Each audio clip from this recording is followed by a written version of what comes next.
1985, Enrique "KiKi" Camarena, a DEA agent working in Mexico, was brutally murdered in the line of duty. In 1986, to honor his memory and those of other fallen DEA agents, the U.S.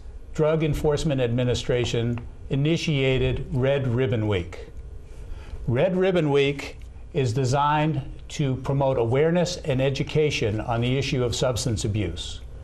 I'm Steve Cline from the partnership at drugfree.org, and today we're going to talk to you about Red Ribbon Week. Joining me today are the following: Lisa Remick, the DEA Special Agent, now retired, who has been New Hampshire based; Rick Frost, Sergeant in the New Hampshire National Guard with the Counter Drug Task Force; and Donna Arias, Regional Coordinator, Beyond Influence in the Greater Nashua area. Thank you all for coming today. Lisa, could you provide us with some background about Red Ribbon Week? KiKi Camarena was one of many agents assigned to the DEA office in Guadalajara, Mexico. In February of 1985, he and his wife were preparing to move back to the States, actually in March of that year. On February 7th, he was going to meet his wife for lunch. He left the consulate in Guadalajara, and then that's the last time that KiKi was seen. He was kidnapped by Mexican drug traffickers. They held him for several days, over a several-day period. They interrogated him, they beat him, and ultimately they killed him. KiKi's body was discovered in March of 1985 and returned to the United States and buried properly. As a result of KiKi's death and the outrage at what happened, the Red Ribbon Campaign was born across the United States and was first celebrated in 1986. And it has been celebrated every year and has been growing every single year since that time. And it's very special to the DEA. I believe it's quoted here as saying it's the largest drug prevention program in the nation. It is. It is. Every single year, hundreds, if not thousands, of schools and organizations across the United States participate in one manner or another in the Red Ribbon Campaign, whether it's the child wearing the red ribbon at school, there's bracelets, making pledges, decorating office buildings, schools, planting flowers, getting together and doing different type of skits, celebrating drug-free, etc. It has grown exponentially every year. I think one of the nice things about the whole idea of the Red Ribbon Campaign, and specifically the Red Ribbon Week, which is always, if I'm correct, the last full week of October. It is that it isn't just a DEA effort. It's an effort of the DEA, the local state agencies, down to local coalitions, which is nice to have the panel that we do here.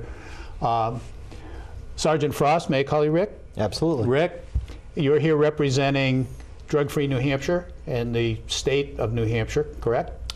Correct. And Donna, you're here representing a coalition in the Nashua area. Correct. Okay, so Rick, why don't you pick up and give us some background on what goes on across the state of New Hampshire? Sure, absolutely. Well, and to quickly answer one question that some people occasionally ask is why, the National Guard is involved in an effort like this. Specifically, I work with the New Hampshire National Guard's Counter Drug Task Force, and one of our missions, my position specifically, drug demand reduction. The theory behind that is we reduce the demand for illicit substances, then we reduce the traffic of substances coming across our borders, thereby reducing incidences of terrorism, things like that. So that's kind of what the thought process is behind the Counter Drug Task Force. Every state in the nation now has an operational counter drug task force. Everyone works a little bit differently. Here in the state of New Hampshire, we have this great opportunity where we get to embed in various state agencies and provide the services that we do. And I get to work with the Bureau of Drug and Alcohol Services in Concord, and specifically I had a counterpart there, Nancy Jackson-Reno, who asked me to kind of help her out with a project when I first started. I know Nancy, and you don't say no when Nancy is. That's right, I do not. And she said, can you help us out with Red Ribbon Week? And I took up the project, and we all started working on it together. And During that time, the Partnership for a Drug-Free New Hampshire got involved, and we said, what a great opportunity. The partnership is basically a coalition of coalitions. It's all the various regional networks, if you will, which there are 10 in the state of New Hampshire. Those network coordinators all come to our meetings. We have representation from other state agencies, myself from the Counter Drug Task Force, and we all kind of got to get involved and create this nice little toolkit of information that helps people find ways to celebrate Red Ribbon Week. We basically provide this toolkit as well as some other resources. We get to offer, in some cases, a flyover, helicopter flyover, and do some aerial photography with The toolkit is available to anybody across the state? The toolkit's available to anybody, any group that would like to celebrate Red Ribbon Week, however large or small the event they'd like to do, that toolkit is available to them. And is there any cost involved for the toolkit? No, absolutely not. No, it's completely free. And drugfreenh.org will host that toolkit, so anybody could go there and download the toolkit and get some ideas, whether it's a Girl Scout or Boy Scout troop, a school classroom, any kind of after-school program that wanted to pick it up and celebrate Red Ribbon Week is welcome to go to that website and download the toolkit and find some great ways to celebrate it. So it sounds pretty exciting. Absolutely. Donna, if I could switch to you for a minute. Sure. You seem to be at the top of the pyramid. Let's go up instead of down. That sounds great. On the local level. So you would take your organization, which is Beyond Influence, and the coalitions, you're one of the coalitions that's part of this coalition of coalitions. Right. So we're do I regional. have too many coalitions? A little bit, a little bit. We're a regional network, and we have 4 membership coalitions within our region of Greater Nashua. So we take the toolkit and we distribute that to schools and community groups throughout our region. And then at the beginning of Red Ribbon Week, we have our annual meeting to kick off. We do reports out of all the work that's done around substance abuse for the whole year, do some planning for the upcoming year, and then we distribute tulip bulbs to be planted throughout the community at police stations, community buildings, senior housing, all different places, by community groups, Boy Scouts, all of those kinds of groups get really excited and involved, and then they bloom in April for Prevention Month.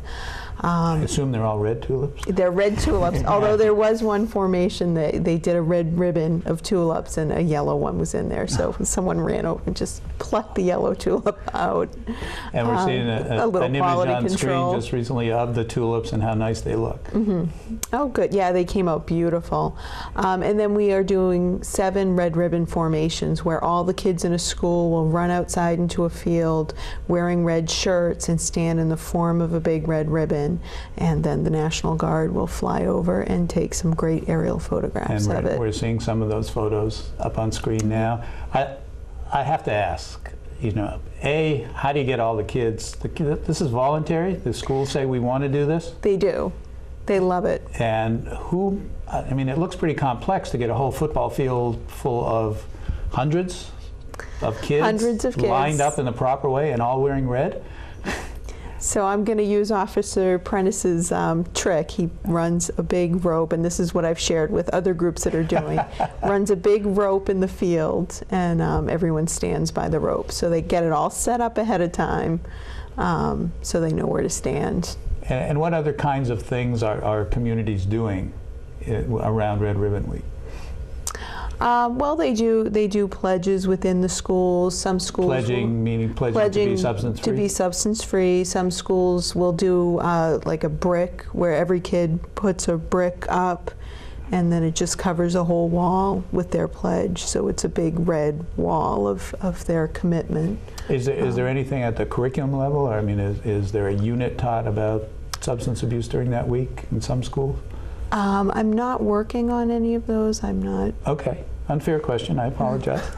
Okay. Rick, are there other things that the state is doing, or people? Absolutely. Well, again, the National Guard, we're providing that support. So in addition to providing the aerial photos to help these people, celebrate, we're basically demonstrating our commitment to them, showing them that, hey, we support you guys. as you're out, commemorating the week, and basically, kind of reinforcing their personal commitments to live a substance abuse-free, lifestyle. So we want to make sure that they know that we recognize that. So again, we go out with our helicopter and use training time, mandatory training time that the pilots have to log, and we capitalize on that and use them for this mission. And part of that same toolkit, there's a lot of information that we've compiled and added to that same toolkit that has educational curriculums that can be put into a classroom environment. So it's not meant to be one single event. The toolkit itself is actually designed so that Red Ribbon Week can be celebrated every day of that week. That's a really good point, and the three of you are involved in this type of thing every day. It's great that there's a week, to say you need to be aware of this and be educated on it, but kids don't go to school for 1 week out of the year. They go to school for however many weeks because they need to be educated on a continuing basis. So I think that the lesson, or a lesson to be learned from this is, this week is important. It certainly commemorates an American hero, but if that's all you do, that's not going to be enough. And Lisa, I'm sure in your experience of many years, I won't say how many, although you've told me, with the DEA, you would love to see this program, not Red Ribbon Week, you'd love to see the problem go away, so that you weren't going after bad guys with drugs. It'd be nice to put the DEA out of business. Yeah. Absolutely. This is something that, as parents, and I'm a parent of 2 teenage boys, it is every day that you have to be involved in this. I like to use what I call teachable moments with my sons, something that's in the news, whether it's on the evening news or it's in the paper or the local paper, something happens. We talk about it, that these people made bad choices, and these are the consequences, and this is what can happen. So it's an everyday event. You have to be involved as a parent, and monitor where they're going, monitor internet, know where they're going, know the parents if they're going over to somebody's house. I'm very big on that. And I smile because we have 3 kids. We got burned once with the oldest one. He said he was going to somebody else's house. The kid said he was coming, and his mother called, "Is Johnny there?" "What do you mean?" "My son's at your house." Never happened again. Yep. And we became what you're talking about, those parents who call, and my kids hated it, absolutely hated it. Now that they're all grown, say, what you really did was showed us that you care. Right. Got to set those boundaries for them. They need it, and they do like it. And my son this weekend actually used me as an excuse to not go someplace, which is perfectly fine. And that's what they should do, blame it on the parents, and get them out of a sticky situation that they didn't want to get into. And Rick, there are no mandates, right, that you have to do Red Ribbon Week this particular way. Oh, no, absolutely not. I mean, we would encourage creativity. There's one example of a young lady in the Monadnock area who has decided to kind of pick up the Red Ribbon Week initiative and kind of champion the cause in her area. So, I put a call into her, and I'm hoping I can help her out as much as I can. But yeah, I would love to see more youth get involved and take her this. Involvement started, if I understand it correctly, with a phone call. Exactly. Just saying, I'm interested in. To the clearinghouse that's available at the Bureau of Drug and Alcohol Services, ordering information. And because of the way that we've placed ourselves and the communication network that we have going on between the regional coordinators, the Bureau of Drug and Alcohol, the counter drug, we've got this great communication process set up, so everybody kind of finds out about everything, and we're able to, take advantage and recognize, good opportunities like this. So I'd like to see even more young people. Now, are you seeing the program growing in your area now? The Red Ribbon Yes. Week? Oh, absolutely. Yes. Last year we had 4 of the Red Ribbon formation. This year we have 7. People are getting more and more excited about it. That's great. So that locally. flyover where you're taking the pictures is going to take a long time to go all the way across the state and get all. Longer than last year. We used a Cessna C-152 that the New Hampshire Civil Air Patrol graciously donated their time and effort to do the photos. This year we're working with the Mass National Guard, who's providing a Kiowa helicopter. but you know, other resources that were available. You know, last year we got the tulip bulbs, and those were purchased with a generous donation from the New Hampshire Charitable Foundation. So we got the. And did I hear somewhere 10,000 tulip bulbs were planted? Over 10,000, absolutely. Wow, that's quite a number. It's an important week. It's something that goes on every single year, and we encourage parents, grandparents, kids, teachers, whatever, to become involved. Any parting thoughts, Lisa?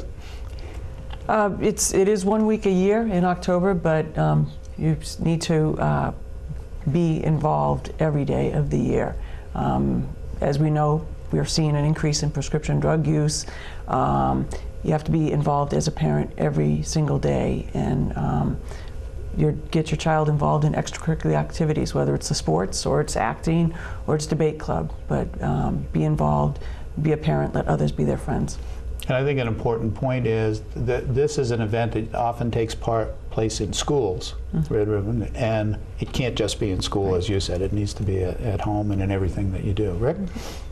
Well, you know, as Lisa mentioned, I'm hoping that kids take the opportunity to celebrate the life and efforts of, you know, American heroes like Enrique Camarena, but also use that week to make a commitment to themselves, to their friends, to their families, to their communities.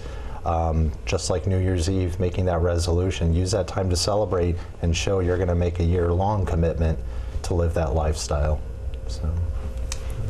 Yeah, and just that we work on this year-round, and if anyone's interested in getting involved, we always love to have more people at the table working on it. And your organization is the Beyond Influence? BeyondInfluence.org. BeyondInfluence.org. A couple of websites where you can go to get further information if you'd like to learn more about KiKi Camarena. You can go, and Red Ribbon Week, you can go to the DEA site, which is? DEA.gov, www.dea.gov. See, all those years you got that down. and Rick, where can people go for New Hampshire specific information? Drugfreenh.org. Can you spell that again? Drug-free what? Thanks, got me. Drugfreenh.org. So the two websites, www.dea.gov. Yep. And www.drugfreenh.org. Red Ribbon Week, it's vitally important. Remember, it's not just 1 week that can take care of everything. You need to be vigilant, and you need to be involved in your kids' lives every day of every week. Last week of October, always Red Ribbon Week. Thank you for watching.